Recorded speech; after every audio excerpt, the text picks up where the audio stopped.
Good evening, everybody. Welcome to our City of Kalgoorlie-Boulder agenda briefing for tonight, the 20th of May, in line with the May 27 meeting, Ordinary Council meeting for the City. Tonight, I'd like to show our respect and acknowledge all of the traditional custodians on the land in which we meet and show our respect to Elders past and present. Councillors, you do note that tonight is an agenda briefing, and I do read from my sheet here that the agenda briefing is being live streamed, but it's also an open meeting of council. And to remind anyone in the gallery this evening, I'll take that opportunity that the meeting is being recorded and streamed live on our council's website in accordance with the city's public participation in council meeting policy, which can be viewed on council's website. All reasonable care is also taken to maintain your privacy. However, as a visitor in the public gallery tonight, which there are none, your presence may be recorded. The recommendations contained in this agenda are officers' recommendations only and should not be acted upon until council has resolved to adopt those recommendations. Resolutions of council should be confirmed by perusing the minutes of the council meeting at which these recommendations were considered. Members of the public should also note that they act at their own risk if they enact any resolution prior to receiving official written notification of council's decision. In attendance tonight we have Deputy Mayor Kirsty Della, Councillor Deb Bodica, Councillor Terence Winner. We have an apology from Councillor Wayne Johnson, Councillor Corin O'Donnell is in the house tonight. Councillor Lyndon Brownlee is here. Councillor Nadia Turner and Councillor Carla Viskovich. We also have staff joining us this evening, led by our CEO, Andrew Bryan, Director of Development and Growth, Alex Weiss, Director of Community Development, Mia Hicks, Director of Corporate and Commercial, Glenda Abraham, Director of Engineering, Louis Camporelli, also our Executive Manager of Finance, Andrew Curnow, Executive Manager of Governance and Risk Services, Francis Liston, Governance Officer, Evelyn Addison, and IT Tech Systems Analyst is the correct word, Lava Kush Arabuthu. Councillors, I do have one leave of absence that affects this meeting, and that is from Councillor Nadia Turner, who will be on leave the 23rd of May to the 13th of June, however has indicated her intention to join via electronic means.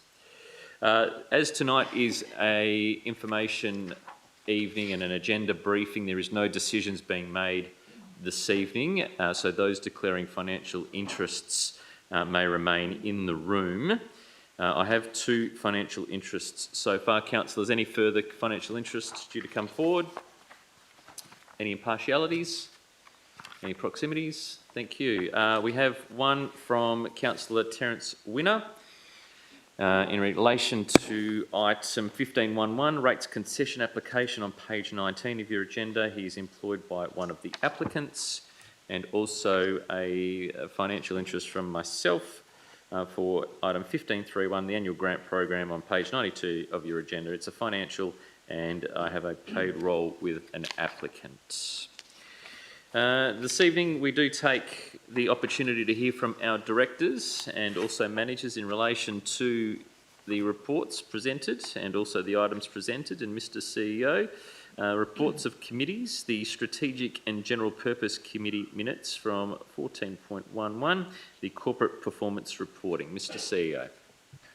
Yeah, thank you, Mr. Mayor. Councillors, the 3 items were considered by the committee at the last meeting.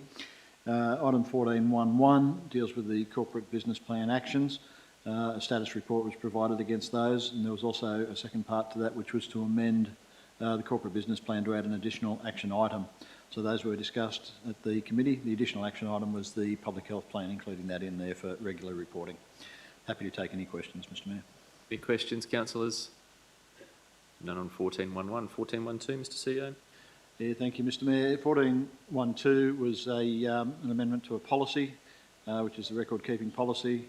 It's a simple amendment just to delete reference to one piece, the freedom of information policy, and add relevant city policies in its place. Councillors, any questions on the record-keeping policies? Neil, Mr. CEO, 14.13, response to motion, Kalgoorlie Town Hall. Yeah, thank you, Mr. Mayor.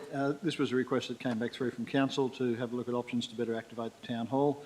The recommendation was put through at the committee. Obviously, option 3 was the preferred option, and subject to Council endorsement, officers will start to progress that. One of the provisions in that is to undertake the conservation management plan and maintenance works required for the Town Hall to ensure that if we do activate it, it's done in a safe manner and also to preserve the heritage of the building. Thank you, Mr. CEO. Councillors, any questions on that item? Councillor Winner. Thank you, Mr. Mayor. Just through the chair, Mr. CEO, what sort of timeframe are we looking at for if this recommendation was successful at next week's council meeting? Yeah, through the Mayor, the conservation management plan obviously is going to be the biggest part of that. We'll look to progress that as soon as we've got a time frame to get that plan completed. We'd then come back to council with a time frame to activate the rest of it. But the quickest we can get it through. Further questions, councillors? 14.13. None taken. Thank you. Thank you, Mr. CEO. Reports of officer, CEO reports. However, the Executive Manager of Finance is here as well. Rates concession applications 23-24, noting the declaration of or disclosure, I should say, of the financial interest from Councillor Winner, who can remain in the room as there is no decision being made this evening. Mr. CEO, would you like to defer to your manager? Yes. Executive Manager, thank you. Executive Manager of Finance.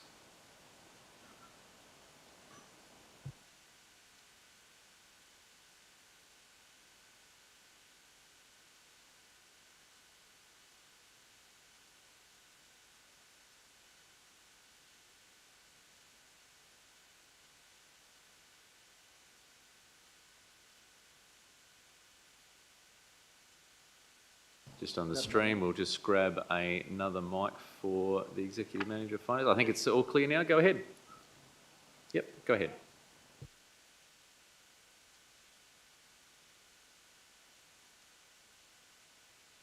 Sorry, stand by. Here's one we prepared earlier. Thank you. So this report shows applicants from various groups and not-for-profits requesting rates concessions. So there's a table within the report which specifies the requests there. Thank you, Executive Manager. Councillors, any questions? Councillor Viskovich. Thank you, Mr Mayor. Just wanted to clarify, all of the buildings that have been listed are all commercial buildings? There's no one living in any of these buildings, are there? Executive Manager. I might have to take that on notice. I don't know for sure. Thank you. Councillors, any further questions? None taken. Thank you. 15.1.2, Executive Manager noting the responsible officer for 15.1.2, 15.1.3 and 15.1.4 under your directorate as well, under your guidance as well. So happy for you to take those particular items as well. 15.1.2, Statement of Financial Activity. Yep. So 15.1.2, the variances that are listed there specify the sale of land to the Bellini Group and M Group, which were recognised as other revenue. So they occurred in November 2023. They were unfortunately reclassified in the current month. They were included within profit on sale of assets, but obviously they should have been held as land held for sale, as they were at 30 June 2023 in the financial statements. Employee costs have come in higher than expectations due to the vacant positions that have been filled. There's been a couple of CapEx project delays, but they still estimate that these will be completed by 30 June. And the transfers to reserves variance will be rectified by 30 June. Thank you, councillors. Any questions on the sofa? Statement of Financial. Thank you. 15.1.3, Accounts Payable. So the accounts payable for this month was 7.4 million, which is pretty much on par with previous months. There's nothing significant to report. Thank you, councillors. Questions? None taken. 15.1.3. Thank you. 15.1.4, Schedule of Fees and Charges 24.25. So the schedule of fees and charges is being put up. So this is to come into place from 1 July 2024. A standard CPI increase of 3.6% has been applied across all the fees and charges. Within the attachment, there is a schedule which itemises which ones have not been increased in line with this, with some not being increased at all. There's been a slight decrease across some of the senior fees and a couple of new charges added. Thank you. Any questions on the Schedule of Fees and Charges 24.25? Councillor Turner. Just a question through the Mayor. With our airport parking fee, so that is the parking fee for cars, not for planes parked there? Hold on, I can find which line you're looking at. Page and line item, please. On the report, it is page 2 of the fees and charges. Airport. Yep. So Thank you. Yep.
top end of units, it could see up to 136 units developed on the site. It is the recommendation of officers that it's put to market via a private treaty process through ELI to allow the city to negotiate with any submitters to achieve an outcome that sees development. This is considered to be preferable over the other two options that may see the city take the lead due to the cost.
Yes, that will.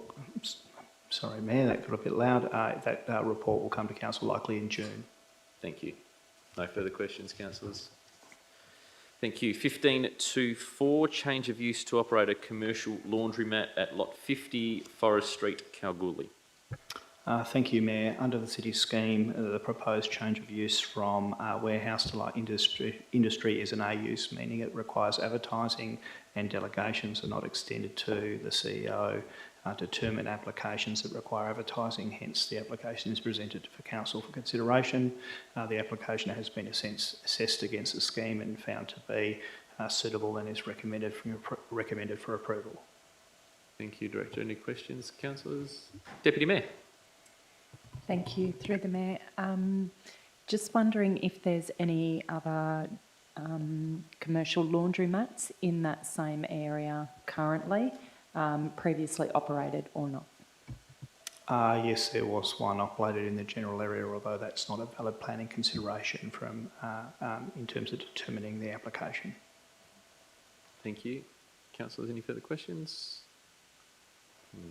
Nil. Thank you. Item 15.2.5, Goldfields Aboriginal Business Chamber sponsorship. Thank you, Mayor. The Goldfields Aboriginal Business Chamber has approached the city seeking sponsorship to allow them to run a conference in Kalgoorlie during the month of October.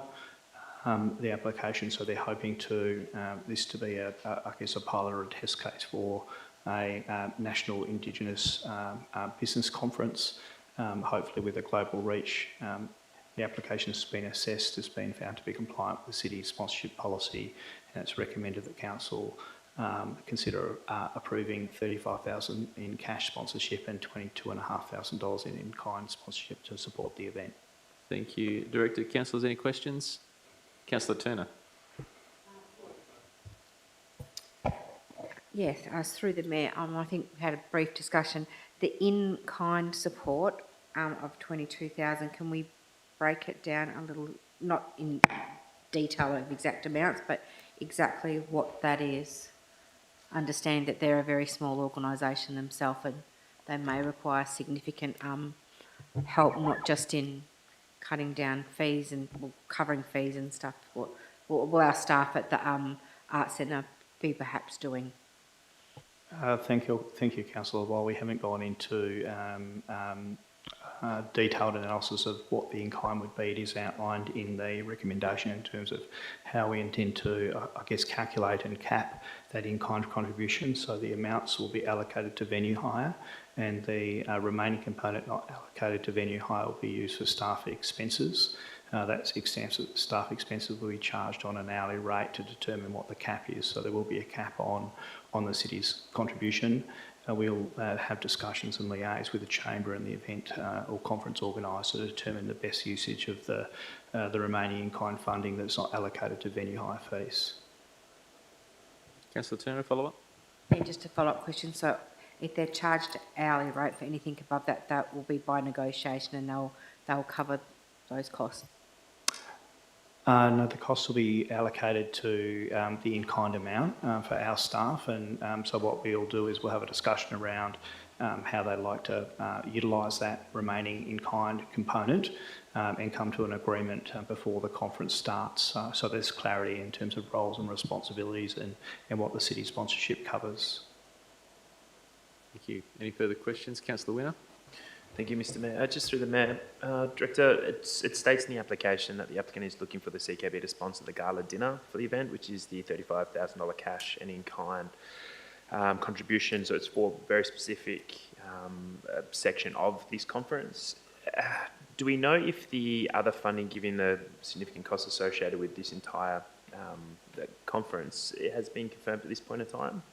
No, that could be possibly a recommendation or change to the recommendation that could be moved. So at this stage, obviously, they're still trying to secure some sponsorship. So we could kind of tighten the recommendation to highlight or make it conditional to them securing funding. Thank you. Mr. CEO, just to add. Yeah, thank you, Mr. Mayor. Just following on from the comments there, the recommendation at the moment is structured that we enter into a sponsorship agreement, not provide the funding. So if they're unsuccessful in getting the other income or other components to it, then we can review that at that point in time. That's the way we've got it structured at the moment. So any other conditions that council deems relevant, next week we can incorporate that as well.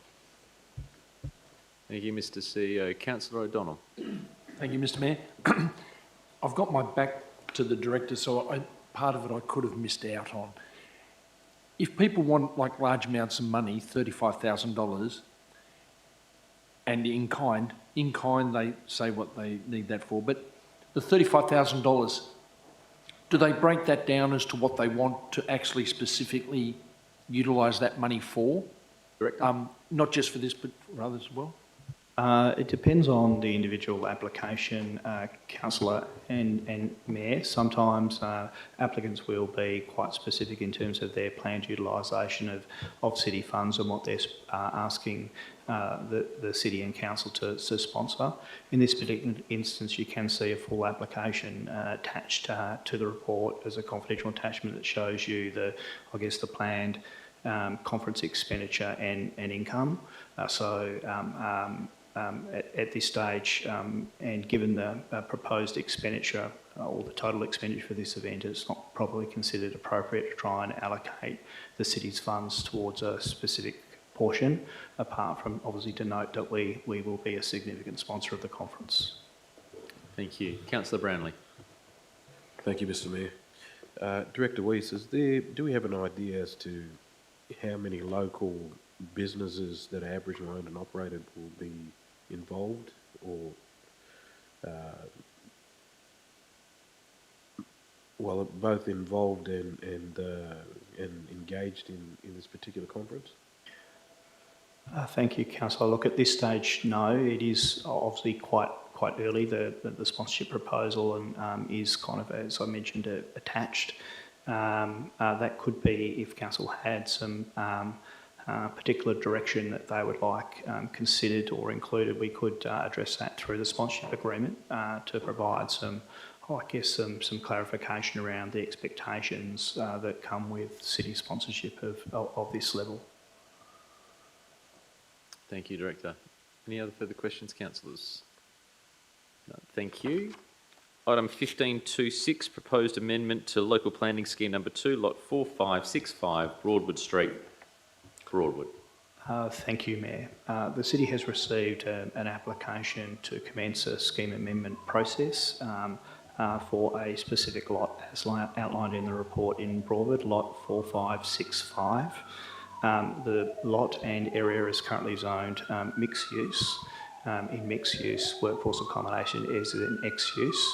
The applicant is seeking support from the City to initiate a scheme amendment to permit workforce accommodation for that specific lot. The applicant had been working on a proposal to develop workforce accommodation for a period of time before the introduction of LPS 2, but did not submit their application prior to the introduction of the new scheme. Officers have considered the submission and don't believe that the matter is urgent or specific or is in the best interest of the locality or amenity of the area. It's recommended that council not support the proposed scheme amendment. There are no appeal rights of council's decision in relation to this matter. Thank you, Director. Any questions? Councillor Turner. Okay, so through the Mayor, so reading this report, through the whole process of the rezoning and everything that had gone on, they were kept informed through the whole process that the planning of what they wanted was not going to be there the whole time. So it was never going to be zoned for what they wanted for their use, but they continued to progress with their plans regardless, despite the advice of city officers that planning was not going to be available to them. Is that correct? Partly correct, councillor. So the advertised scheme, as advertised by the City during public consultation, had this area listed as residential and in a residential zone. Workforce accommodation was discretionary at council consideration. In considering the scheme, DPLH, in terms of making a recommendation to the State Planning Committee and then the State Planning Committee making a recommendation to the Minister, the zoning was changed. That process is a closed process. and the outcome of that consideration and decision by the Minister is that workforce accommodation is a prohibited use. Councillor Turner, follow-up? Just a follow-up question through the Mayor. So it ended up being mixed use, which could be general business, I think, or general industry and or housing. And it's quite a large lot, so it's got a few different things there. Can that be possibly subdivided in future if they wanted to have a future investment there, given the lack of mixed-use land we have, which it's up to them what they do with it, I suppose, if we knock this back. But could that be subdivided into smaller mixed use lots, given the lack of that, or can it be subdivided into smaller lots for housing or for business? Thank you, Councillor. Yes, and I should kind of reiterate too that the applicant and the owners were advised that there's no guarantees through the scheme process, and ultimately the decision in terms of the outcome for the scheme rested with the Minister. Thank you, councillors. Any further question on that one? Just Director, on that, is there any accommodation on the site at this point in time? I have no information on that, Mayor. Thank you.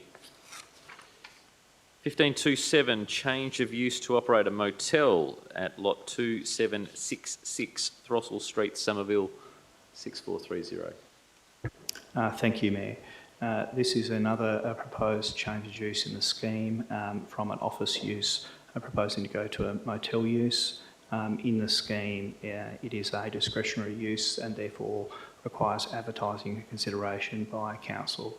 The development has been assessed against the scheme and has been found to be compliant and is recommended for approval with conditions. Thank you, Director. Councillors, any questions? No questions on 1527. Thank you. 1528, expanded fibre telecommunications infrastructure at Lot 1, Transaccess Road, Rawlinna. Thank you, Mayor. This report just seeks council approval to allow for the expansion of Telstra infrastructure out on the Transaccess line, and it's been assessed against the scheme and is recommended for approval. Thank you. Councillors, any questions? None taken. Thank you. 1529, uses in community facilities at Roberts, Rhodes and Connolly Streets. Thank you, Mayor. This report's been put forward to provide the City with more flexibility over the, community precinct, which houses the library, community centre and various other kind of facilities that are used by the community, including the men's shed. Currently, the reserve depicted in the report only has a recreational use, which means its use is quite limited. By adding the additional reserve use of community purpose, it will provide a lot more flexibility to the city and for users in terms of the use of that reserve and securing leases over the reserve. Thank you, Director. Any questions, councillors? None taken. Thank you. They are your items, Director. Thank you very much. Thank you, Mayor. Item 15.3, Community Development. 15.3.1, Annual Grant Program 24-25. Director of Community Development, Mayor Hicks. Noting I have declared a financial interest in this as I have a paid role with an applicant.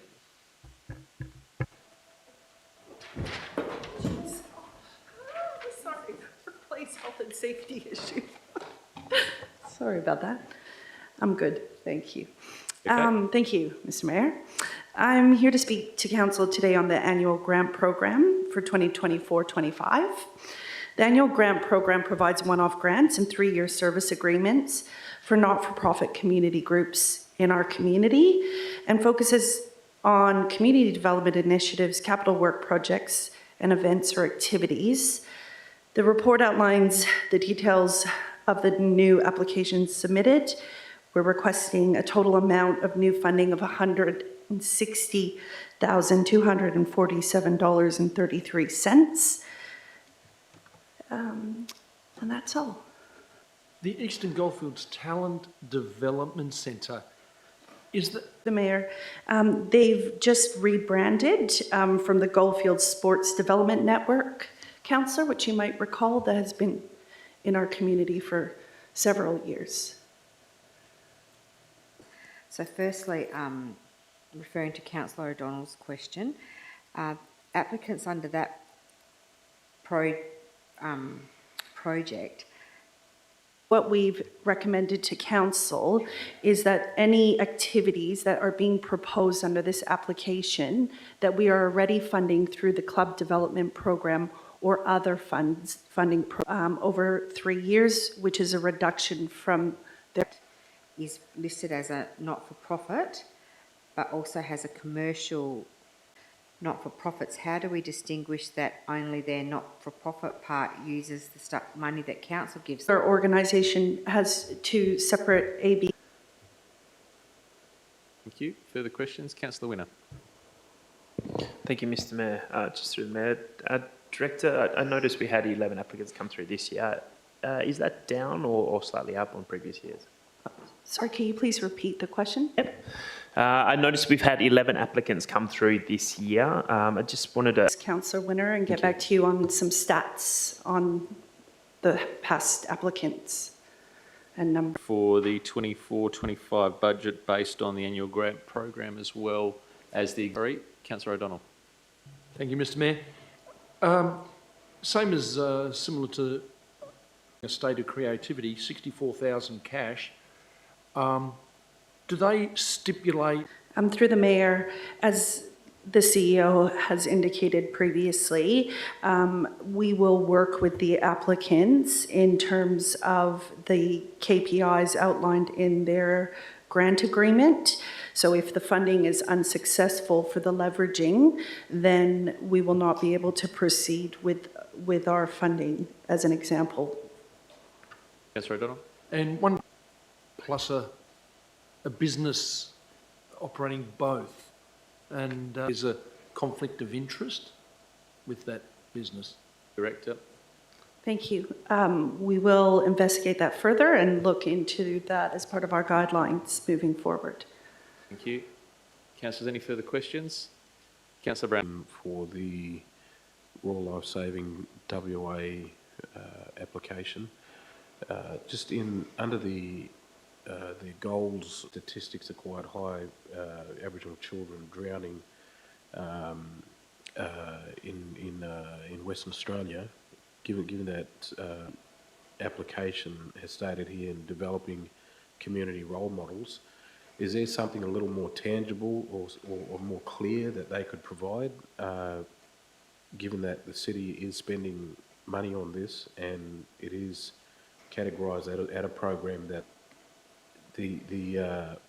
is there something that they could, something in the application that could really flesh that out a bit more, because I think that's quite broad, and I think if we're going to give local role models. Thank you. We can work those through in our milestones with that particular applicant. In terms of numbers per demographic. Okay, thank you. Thank you. Any other further questions? Councillor Turner. Just through the Mayor, following up from your request to the Director to add in what we already are spending on our grant program, is it possible to include, and I know you've done quite a bit of work on this, Director, per head of either population or ratepayer of how much we spend in our grant program to our community groups compared to other local governments? Because I think our residents will be quite surprised at how high it is compared to others, because I know I was surprised at how high it is of what we do compared to other local governments with our 3-year service agreements are part of that as well. Mr. CEO.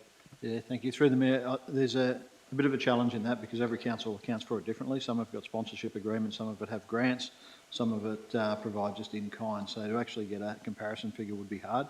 Comparison will be very difficult. So could we just do it what we do per head? In fact, I can provide you with the new fund, $5.34 per person for this financial year, next financial year. 15.4 Engineering, 15.4.1 Project Report, Kalgoorlie City Centre. Director of Engineering, Louis Camporelli. Thank you, Mr. Mayor. Council's asked to accept the project report on the KCC, including costs, delays and variations project, and this is closing out that extra payment for the project. Thank you, Director. Any questions, councillors? No. Thank you, Director. 15.5, Corporate and Commercial. Director of Corporate and Commercial, Glenda Abraham. Attendance, Asia Pacific Industry Conference and Exhibition. Director. Thank you, Mr. Mayor. The report's been prepared to provide insight visiting the prototype and gaining further networking connections. Thank the Director for her hard work in preparing this report. I accompanied her over there. It was Is there a question coming? Yeah, I just was going to ask the Director, with this report, is it, I'm just trying to think how I want to form it. This will be on, this is obviously kept on record. I think it would be good, if it's possible, if the Director's prepared to do a workshop with Council at a later stage, so that we can all be involved in what we saw over there. Thank you, Director. And did you find it beneficial to attend? Through the Mayor, yes, and I've already mentioned to CEO about retaining it as part of the long-term development strategies for the city. Excellent, thank you. I'm sure Councillor Turner agrees there. Councillors, no further questions on confidential items, and our ordinary meeting will be held on the 27th of May, 7 p.m. at the Kalgoorlie Town.